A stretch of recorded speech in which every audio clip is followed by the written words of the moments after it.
Olá, queridos alunos, vamos a mais uma aula de formação cristã. Quero compartilhar antes com vocês um texto da Palavra de Deus que está lá em Jeremias 1, do 5 ao 9.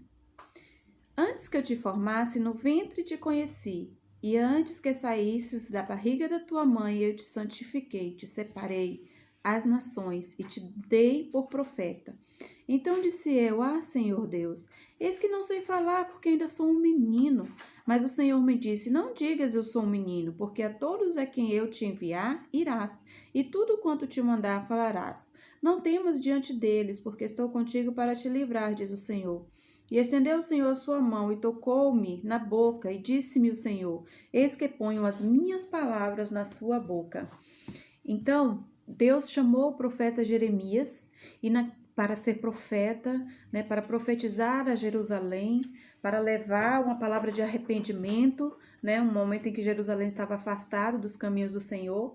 E ele se sentiu incapaz, ele se sentiu pequeno, ele achava que não ia conseguir, ele se considerava um menino. Mas Deus falou: Não te chamei eu não te escolhi desde a barriga da sua mãe, eu te separei desde que você estava ali sendo gerado. E você fará o que eu te mandar, e irá para onde eu te mandar. E Deus ali tocou nos lábios de Jeremias e colocou na boca de Jeremias as palavras dele. Do mesmo jeito, Deus também tem coisas, propósitos para a nossa vida. E nós nos sentimos pequenos, incapazes, mas quando o Senhor nos chama, Ele nos capacita. Ele nos enche do seu Espírito Santo, Ele nos capacita, Ele nos dá força, Ele nos dá coragem, para que nós possamos também cumprir o nosso chamado, a nossa missão. E eu sei que Deus te escolheu, Deus te chamou com um propósito, e você não deve ter medo. Você não deve ficar desesperado, porque o Senhor vai colocar as palavras na sua boca e você vai ser bênção na vida de outras pessoas. O Senhor vai te abençoar para que você seja uma bênção na vida da sua família, dos seus pais, dos seus irmãos, dos seus amigos, de pessoas até que você não conhece. Deus vai te usar para a glória dele, tá bom? Confia nele. A sua capacidade vem do Senhor. Não vem da sua força nem do seu conhecimento, mas vem do Espírito Santo, tá bom? E nós estamos aprendendo, Nós vamos dar continuidade, vamos dar sequência aqui. Nós já estamos quase no final do capítulo.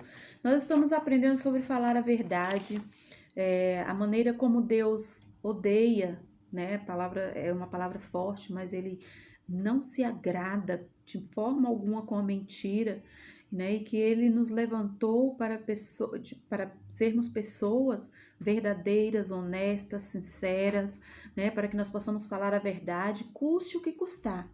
Nós devemos ser transmissores da verdade. A Bíblia diz que nós conheceremos a verdade e a verdade nos libertará. E essa verdade é Cristo, é Jesus, a vida de Cristo em nós, o caráter de Cristo em nós. Vai nos levar a sermos pessoas sinceras, pessoas honestas, pessoas que vivem a verdade de Cristo, que transmitem a verdade de Cristo, porque a verdade alegra o coração de Deus. Dá prazer ao Senhor. E é isso que nós queremos, viver de acordo à vontade de Deus. E lá na página 44, foi onde nós terminamos, era para nós encontrarmos aqui, siga a ordem crescente dos números pares e depois dos números ímpares e descubra o nome de pessoas que enganaram e sofreram consequências por causa da mentira. Primeiro, vocês devem ter encontrado aí Jacó. Lembram Jacó e Esaú, filhos de Isaac, filhos gêmeos. Porém, Esaú havia nascido primeiro, ele era o primogênito. Logo em seguida, saiu Jacó. E naquela época, a bênção sobre o primogênito, sobre o primeiro a nascer, era uma bênção maior do que para os demais filhos. E Jacó tinha essa consciência. E um dia, quando Isaac já estava bem velhinho, ele já não conseguia enxergar, ele pediu a Esaú que lhe preparasse um prato, uma refeição, e que assim ele lhe daria a bênção, aquela bênção da primogenitura que Esaú tinha direito. Mas o que aconteceu? Jacó estava preparando uma refeição quando Esaú estava voltando, né, de uma caça. Esaú era caçador, né? E Jacó o que fez?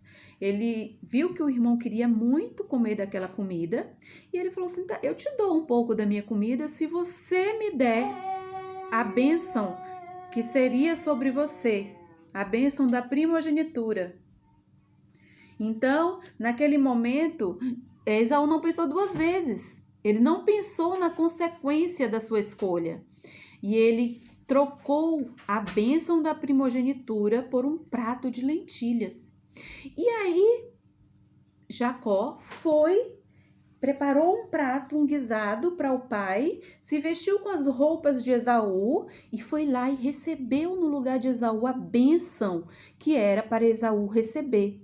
Isaac liberou sobre Jacó a bênção que era para o seu irmão.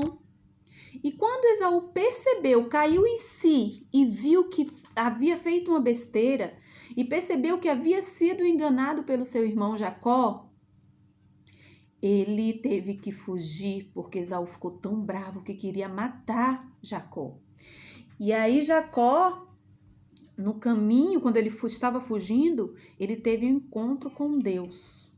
E ali ele percebeu quem ele era, mas só que ele viveu muitos anos longe da sua família, ele semeou coisas muito ruins sobre a sua vida, ele foi enganado durante anos pelo tio, ele enganou o irmão, né? E foi enganado durante muitos anos pelo seu tio Labão, viveu longe da sua mãe, longe da sua casa, da sua família por muitos anos, tudo fruto da mentira, do engano, né? Por isso nós temos que ter cuidado com a nossa palavra, com a nossa boca, né? Nos esforçarmos para sermos pessoas verdadeiras, porque a mentira, o engano traz consequências ruins sobre a nossa vida, né? E aí uma outra história também aqui, os outros personagens vocês devem ter encontrado aí, Ananias e Safira. Eles tinham uma propriedade, né? A história deles está lá no livro de Atos, no momento em que as pessoas estavam vivendo uma vida em comum. Aqueles que tinham propriedades, né? Eles vendiam as propriedades e dividiam com aqueles que não tinham. Então, eles tinham uma vida comum. Então, o que aconteceu?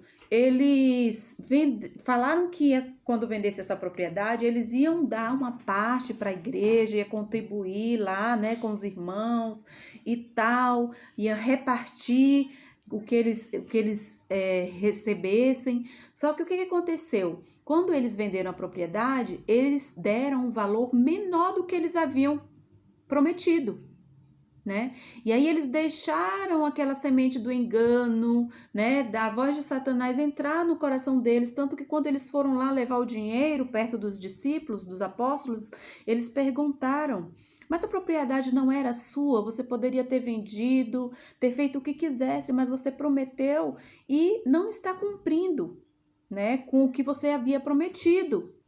Então ele caiu em si, Ananias caiu em si ali e ele morreu, né? Assim como logo em seguida sua esposa, porque ela estava conivente, ela sabia da mentira, sabia que não estava colocando ali aos pés dos apóstolos aquilo que eles haviam prometido, e ela ainda assim, né? Ela foi conivente com seu esposo e ela também morreu, né? Semearam a morte. Então, gente, nós somos filhos da verdade, somos filhos da luz, somos filhos de Deus e nós devemos nos esforçar para viver a verdade de Deus nas nossas vidas, porque a verdade trará bênçãos, ainda que com a verdade eu venha sofrer algum tipo de consequência, de disciplina, de correção, ainda assim você será abençoado. Mas se você mentir, você vai trazer consequências muito ruins sobre a sua vida, além de que a mentira tem perna curta, né? A qualquer momento ela será descoberta e com certeza a consequência será muito maior sobre a sua vida. Então vamos alegrar o coração de Deus e viver em verdade. Então essas duas histórias que eu contei para vocês, a gente vai registrar aqui, você vai registrar com as suas palavras na página 45, na questão 11. Escute a história dessas pessoas contadas por seu professor e registre o que elas colheram com a mentira que plantaram. Então, Jacó, ele teve que fugir da casa da sua família, né, do seu irmão, e foi enganado pelo seu tio durante anos, né? Já Safira e Ananias, eles mentiram com relação à venda da propriedade, eles não repartiram da forma como haviam prometido e acabaram morrendo, né? E aqui nesse quadrinho, vamos ler juntos aqui? O que é que diz? O grande perigo, vamos lá juntos. O grande perigo da mentira é que em um primeiro momento ela parece ser a melhor alternativa para se sair de uma situação difícil. Mas não se engane, isso é só aparência. O melhor é sempre falar a verdade. Ainda que seja uma alternativa à mentira para você se livrar de uma situação, saiba que é só aparência. Parece que você se livrou de um problema, mas você vai trazer sobre a sua vida outros tipos de consequências muito piores, né? Então vale a pena você falar a verdade. A melhor saída é sempre a verdade. Converse com os seus colegas, com seus familiares e dê exemplo de situações em que você tem dificuldade de dizer a verdade. É resposta pessoal, você vai pensar. Eu não vou ler suas respostas, mas Deus vai ver a sinceridade do seu coração. Todos nós temos áreas na nossa vida que nós precisamos melhorar, que nós precisamos amadurecer, crescer. E o Espírito Santo vai nos ensinando, vai trabalhando na nossa vida, vai moldando o nosso caráter e a gente vai se aperfeiçoando. Então, esse é o momento de você registrar aí na questão 12 em que situações você tem mais dificuldade em falar a verdade. Sendo sincero, esse aqui é o primeiro passo, né, para o arrependimento, para que o Espírito Santo trabalhe na sua vida, tá bom? Então, resposta pessoal, com calma, você pode fazer aí na página 45. Na página 46, por mais difícil que seja a situação, lembre-se de que nosso compromisso é sempre com a verdade, seja ela qual for. E tem alguns versículos aqui que a gente pode memorizar, vocês podem estar aí estudando esse versículo até que ele entre na sua mente, no seu coração, porque a palavra de Deus ela traz vida, ela ilumina o nosso caminho, ela nos exorta, ela nos ensina. Então aqui em Provérbios 12, 22 diz assim, os lábios mentirosos são abomináveis ao Senhor, mas os que agem fielmente são o seu prazer. Efésios 4, 25, portanto, cada um de vocês deve abandonar a mentira e falar a verdade ao seu próximo, pois todos somos membros de um mesmo corpo, o corpo de Cristo, né? Então, precisamos viver essa realidade na nossa vida. Sabemos que nós somos o corpo de Cristo, né? E devemos viver em verdade.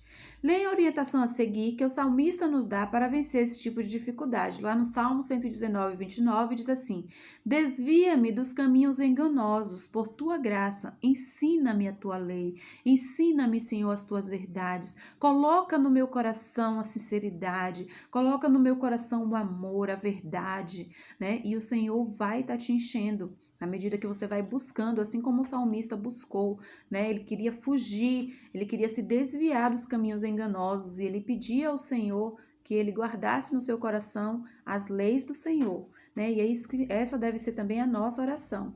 E aí lá no final do livro tem um anexo. Vocês vão retirar essa folha, esse aqui vai formar um triângulo, tá? Na próxima aula eu vou fazer o meu, na próxima aula eu vou mostrar para vocês, se vocês quiserem depois tirarem foto, colocar lá no PDA, podem fazer isso. Antes de vocês montarem, o que vocês vão fazer? O que eu aprendi sobre a verdade? Você pode colocar versículos, pode colorir, pode deixar bem bonito o seu triângulo, né? Para que você não esqueça, para que você memorize a palavra de Deus, para que você saiba da importância da verdade de Deus na sua vida, de ser uma pessoa verdadeira. Então, você pode colocar versículos, esses que nós lemos aqui, lá na página 46. Você pode colocar nesse triângulo coisas que você aprendeu sobre a verdade, né, sobre a mentira, e você vai colocar ali para que você coloque em algum lugar do seu quarto e você esteja sempre lendo e lembrando desse estudo, tá bom? Que Deus te abençoe a sua família, que você continue aí sendo sustentado pela mão do Senhor, tá bom? Um grande beijo com muita saudade.